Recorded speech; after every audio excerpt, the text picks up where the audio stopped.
અને આગળ વાત કરીએ અમદાવાદમાં મહિલાનો આત્મવિલોપનનો પ્રયાસની ઘટના સામે આવી છે। ઘોડાસરના પુનિતનગર વિસ્તારમાં આ ઘટના બની, જેમાં એક મહિલાએ આત્મવિલોપનનો પ્રયાસ કર્યો છે।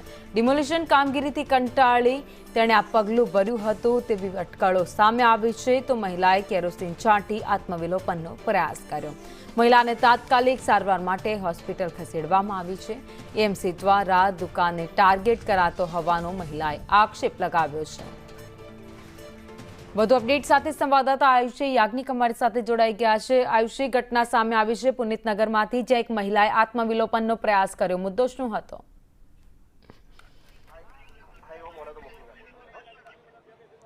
બિલકુલ ભાવિની, જે રીતે અમદાવાદના ઘોડાસરના પુનિતનગર રેલવે ક્રોસિંગ પાસે જે ડિમોલેશનની કામગીરી કરવા માટે અમદાવાદ મ્યુનિસિપલ કોર્પોરેશનની જે ટીમ આવી હતી, ત્યારે તેમનો જે વિરોધ છે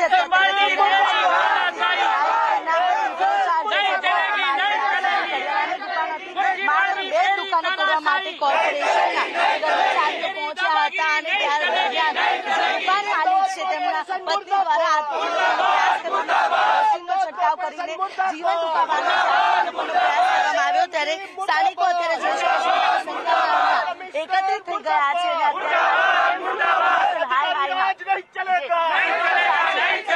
મોટી સંખ્યામાં અત્યારે હાલ લોકો એકત્રિત થઈ ગયા છે। વિરોધ જે છે તે વિરોધ ડિમોલેશનનો કેમ વિરોધ? હું જશોદાનગર વેપારી એસોસિએશન જયંતિભાઈ પટેલ।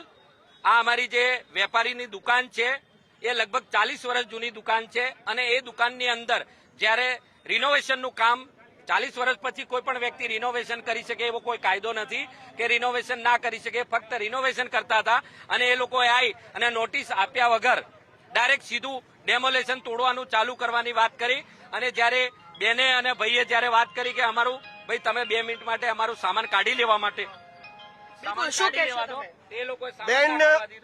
આ દુકાન પર જાણે કિન્નાખોરી હોય, જાણે દુશ્મના વટાય હોય એમ છેલ્લા 2 વર્ષમાં આ ચોથી વખત ખંડણી માંગવામાં આવી છે। હું ખંડણી એટલા માટે કહીશ કે વારંવાર આ લોકો ધમકી આપીને એટેક કરે છે। અહીંયાના સ્થાનિક કોર્પોરેટરોથી માંડી અને કોર્પોરેશનના અધિકારી બધા મળેલા છે અને વારંવાર આ માણસને ટોર્ચર કરવામાં આવ્યો છે। તમે તમારા વિઝ્યુઅલમાં બતાવશો તો એની દુકાન એકે દુકાન કરતા આગળ નથી, કોઈ દબાણ નથી, તે છતાં એની જોડે અગાઉ 3 થી 4 વખત પૈસા લીધેલા છે। આ વખતે બી એ લોકોની દાનત એ હતી અને એ લોકો પૂરા બંદોબસ્ત સાથે જાણે સાઉથના પિક્ચરમાં ગુંડા આવતા હોય એ રીતે આવ્યા હતા અને આ લોકો કગર્યા, બેન કગર્યા, રડ્યા, પેલા ભાઈ કગર્યા, રડ્યા। સ્થાનિકોએ એમને સમજાવવાનો પ્રયત્ન કર્યો પણ બધા જોડે ઉદ્ધતાઈવાળું વર્તન કર્યું અને ત્યાં સુધી એ લોકો ના જપ્યા જ્યાં સુધી બેને પોતાની જાતને આગ લગાડી દીધી। અત્યારે એ બેન આ કોર્પોરેશનના ભ્રષ્ટ અધિકારીઓના કારણે જીવન મરણ વચ્ચે ઝોલા ખાઈ રહી છે, તો એનો જવાબદાર કોણ? શું થયું તું જયારે ટીમ અહીંયા આવી ત્યારબાદ બહેને આત્મવિલોપનની પ્રયાસ પણ કર્યો તો શું? બહુ પ્રયાસ કર્યો। એમને કીધું અમને સમય આલો, સમય આપવામાં આવ્યો નહીં। એ લોકોએ ડાયરેક્ટ જેસીબી ઉભી કરી દીધી। પછી એમને કીધું કે અમને સમય આલો, અમારે સમય જોઈએ છે, તો સમય બિલકુલ આપવામાં આવ્યો નથી અને બહુ દાદાગીરી કરવામાં આવી છે। બહુ દાદાગીરી કરવામાં આવી છે।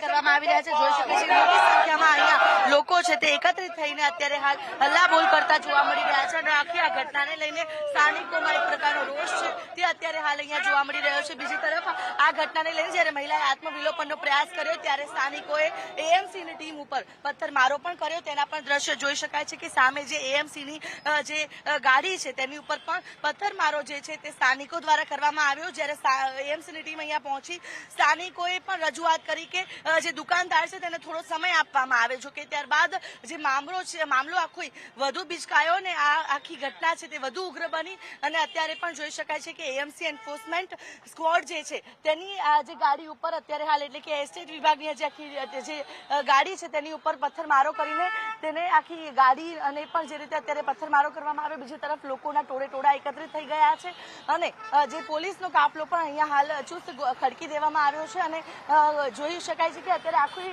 વિસ્તાર જાણે કે છે પોલીસ છાવણીમાં ફેરવાઈ ગયો હોય તેવી પરિસ્થિતિ અત્યારે હાલ અહીંયા જોવા મળી રહી છે અને સ્થાનિકો દ્વારા જે આક્ષેપ કરવામાં આવી રહ્યો છે કે એએમસીના અધિકારીઓ દ્વારા અવારનવાર અહીંયા જે લાંચ માંગવામાં આવતી હતી, રૂપિયાની માંગણી કરવામાં આવતી હતી અને જ્યારે રૂપિયા આપવાની મનાઈ કરવામાં આવી ત્યારે આ પ્રકારની સ્થિતિ સર્જાઈ કે તેમની દુકાન જે છે તેને તોડીમાં પાડવા માટે અહીંયા એએમસીની ટીમ છે તે આવી પહોંચી હતી। ત્યારે જે દુકાનદાર છે દુકાન માલિકના પત્ની દ્વારા પણ અહીંયા આત્મવિલોપનનો પ્રયાસ કરવામાં આવ્યો। ત્યારે જોઈ શકાય છે કે અહીંયા મહિલા દ્વારા આત્મવિલોપનનો પ્રયાસ કરવામાં આવ્યો। બીજી તરફ આ દુકાન છે કે આ દુકાનને તોડવા માટે એએમસીની ટીમ છે તે અહીંયા આવી પહોંચી હતી। ત્યારે અત્યારે હાલ આખો ઘોડાસર પુનિતનગર રેલવે ક્રોસિંગનો જે વિસ્તાર છે તેની અંદર લોકોના ટોળા એકત્રિત થઈ ગયા છે અને પોલીસનો જે ચુસ્ત બંદોબસ્ત પણ અહીંયા ખડકી દેવામાં આવ્યો છે। એટલે કે અત્યારે આજે ડિમોલેશનની કામગીરી દરમિયાન જે આખો વિરોધ છે તે સામે આવ્યો, જેમાં મહિલાએ આત્મવિલોપનનો પ્રયાસ કર્યો તો બીજી તરફ એએમસીની ટીમ ઉપર પણ જે ગાડી ઉપર પણ જે પથ્થરમારાની ઘટના છે તે સામે આવી છે। આભાર માહિતી માટે।